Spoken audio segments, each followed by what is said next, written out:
Guys, welcome back to അഗ്നി family. അപ്പോൾ നമ്മൾ ഇന്ന് വന്നിട്ട് ടൂറ് പോവാന്ന്.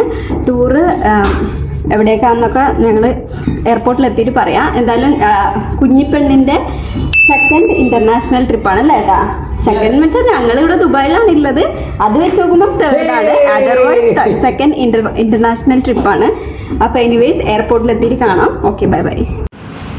അപ്പോൾ ഗൈസ്, നമ്മളിതാ നമ്മുടെ പെട്ടിയും ഭാണ്ഡങ്ങളൊക്കെ കെട്ടിപ്പൂട്ടിയതാ നമ്മൾ ടാക്സി ബുക്ക് ചെയ്തു. കരീം ആപ്പ് ത്രൂ ആണ് ടാക്സി ബുക്ക് ചെയ്തത്.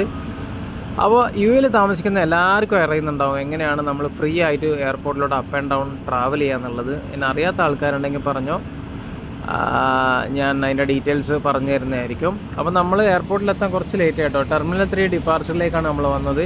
ഒരു 5 മിനിറ്റ്സ് ലേറ്റായി. 20 മിനിറ്റ്സ് ആയിരുന്നു, ഏകദേശം 25 മിനിറ്റ്സ് എടുത്തു നമ്മൾ എത്താൻ വേണ്ടിയിട്ട്.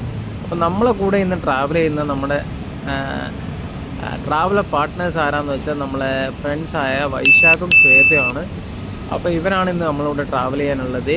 കുഞ്ഞിപ്പെണ്ണ് ഫുൾ ഹാപ്പിയാണ്. കാരണം എന്താ വെച്ച് കഴിഞ്ഞാൽ അവൾക്ക് നമ്മൾ ചാറ്റ പോകുന്നത് മാത്രമേ, എവിടേക്ക് പോകുന്നത്, എങ്ങനെയാണ് പോകുന്നത്, എന്തിനാണ് പോകുന്നതെന്ന് ഒരു പിടുത്തമില്ല. അപ്പോൾ ഗൈസ്, നമ്മൾ പോകുന്നത് എങ്ങോട്ടാണെന്ന് വെച്ച് കഴിഞ്ഞാൽ മലേഷ്യയിലോട്ടാണ് നമ്മൾ പോകുന്നത്. 3 ഡേയ്സ് ട്രിപ്പാണ്. അതേപോലെ നമ്മൾ പോകുന്ന എയർലൈൻ എമിറേറ്റ്സ് ആണ്. 3 ഫ്ലൈറ്റാണ് ഉള്ളത് ദുബായിൽ നിന്ന്. രാവിലെ 2 എണ്ണവും അതേപോലെ രാത്രി 1. അപ്പോൾ നമ്മൾ രാത്രിയാണ് ഫ്ലൈറ്റ് ബുക്ക് ചെയ്തത് 9:30. കാരണം എന്താ വെച്ച് കഴിഞ്ഞാൽ എല്ലാവർക്കും ഈവനിങ് വരെ ഡ്യൂട്ടി ആയിരുന്നു. അപ്പോൾ ഡ്യൂട്ടിയും കഴിഞ്ഞിട്ട് പോകാമെന്നുള്ള പ്ലാനിലായിരുന്നു. അപ്പോൾ നമ്മൾ നേരെ സ്റ്റാഫ് ചെക്കിൻ്റെ കൗണ്ടറിലോട്ടാണ്. അപ്പോൾ അവിടെ നിന്നാകുമ്പോൾ നമുക്ക് വലിയ ക്യൂ ഒന്നും ഉണ്ടാവില്ല. അതേപോലെ ലഗേജ് ഡ്രോപ്പ് ചെയ്യാനും അതേപോലെ ബോർഡിംഗ് പാസ് എടുക്കാനൊക്കെ നമ്മൾ സ്വന്തമായിട്ടാണ് നമുക്ക് ചെയ്യാനും പറ്റും. അതേപോലെ എളുപ്പമാണ്. അപ്പോൾ അതാണ് ഏറ്റവും ബെസ്റ്റ് വഴി, സ്റ്റാഫാണെങ്കിൽ കേട്ടോ. അപ്പോൾ സ്റ്റാഫിനൊക്കെ ഇത് അറിയുന്നുണ്ടാവും. അപ്പോൾ നമ്മൾ അവിടെ നിന്ന് ബോർഡിംഗ് പാസ് കിട്ടിയതിന് ശേഷം അടുത്ത് നമ്മളെ പോകുന്ന എങ്ങോട്ടാണെന്ന് വെച്ചാൽ നമ്മൾ നേരെ ഫുഡ് കഴിക്കാനുള്ള പരിപാടിയാണ്.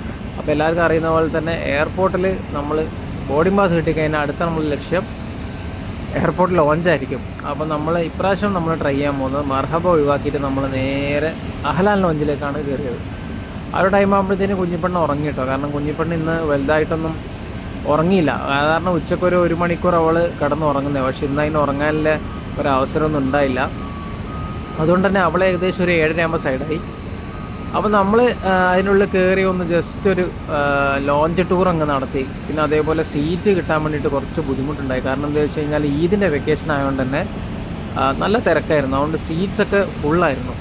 പക്ഷെ എന്നാലും നമുക്ക് ഒരു കോർണറിൽ ഒരു 4 സീറ്റ്സുള്ള ഒരു ടേബിൾ കിട്ടി. അതുകൊണ്ട് തന്നെ നമ്മൾ അവിടെ അഡ്ജസ്റ്റ് ചെയ്തു.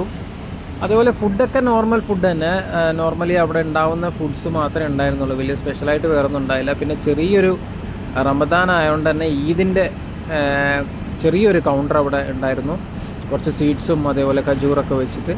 അത് മാത്രമേ ഒരു പ്രത്യേക ഒരു ഐറ്റമായിട്ട് പറയാനുള്ളൂ. ബാക്കിയൊക്കെ നോർമൽ തന്നെ.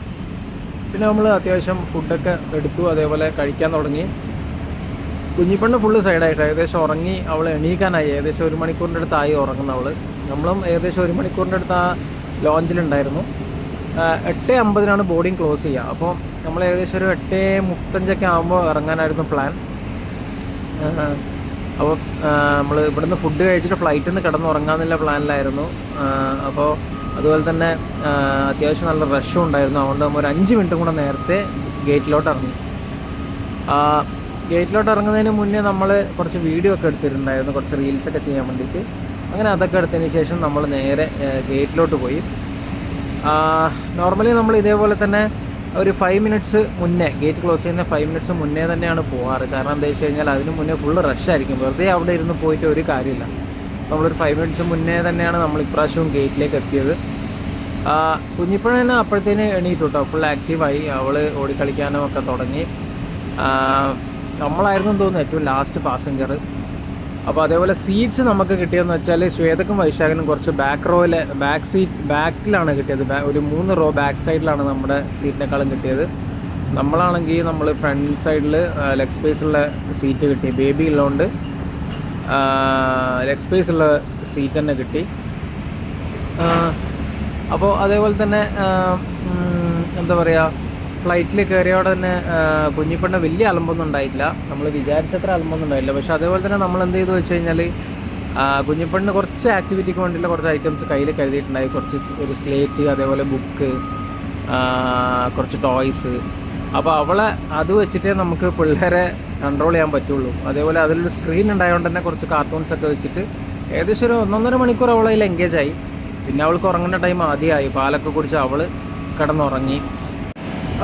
അപ്പോൾ നമ്മുടെ ട്രിപ്പ് വെറും 3 ദിവസമേ ഉള്ളൂ. അപ്പോൾ അത് എന്താണെന്ന് വെച്ചാൽ റീസൺ എന്താണെന്ന് വെച്ചാൽ ഒന്ന് ലീവില്ല ആർക്കും, അതേപോലെ തന്നെ ലങ്കാവി കവർ ചെയ്യണമെന്നുണ്ടായിരുന്നു. പക്ഷെ അത് 1 മണിക്കൂർ അങ്ങോട്ടേക്ക് ഫ്ലൈറ്റ് യാത്രയുണ്ട് കൊലാലംപൂറിൽ നിന്ന്. അപ്പോൾ അതൊക്കെ കൊണ്ട് നമ്മളത് ഒഴിവാക്കിയാണ് മനഃപൂർവ്വം. പിന്നെ ദിവസമില്ല, അതൊക്കെ വീണ്ടും വിചാരിച്ചു കൊലാലംപൂർ തന്നെ ഒന്ന് കറങ്ങിയിട്ട് തിരിച്ചു പോകാമെന്ന് വിചാരിച്ചു. അങ്ങനെയാണ് 3 ഡേയ്സ് പ്ലാൻ ചെയ്തത്. അപ്പോൾ ബാക്കി വിശേഷങ്ങൾ അടുത്ത വീഡിയോസിൽ ഇടുന്നതായിരിക്കും. ഓരോ ദിവസത്തെ വീഡിയോ ഡേ 1, 2, 3 അപ്ലോഡ് ചെയ്യുന്നതായിരിക്കും. ഇനി അങ്ങോട്ട് അപ്ലോഡ് ചെയ്യാൻ പോകുന്ന വീഡിയോ നമ്മുടെ എക്സ്പീരിയൻസ് ഷെയർ ചെയ്തിട്ടുള്ള വീഡിയോസ് ആയിരിക്കും. ഒരു ട്രാവൽ ഗൈഡൊന്നുമല്ല, പക്ഷെ നമ്മൾ ഫീൽ ചെയ്ത, നമുക്ക് എക്സ്പീരിയൻസ് ചെയ്ത സംഭവങ്ങളൊക്കെ നമ്മൾ അടുത്ത വീഡിയോയിൽ ഷെയർ ചെയ്യുന്നതായിരിക്കും. അപ്പോൾ see you until next video. ടാറ്റാ, ബൈ ബൈ.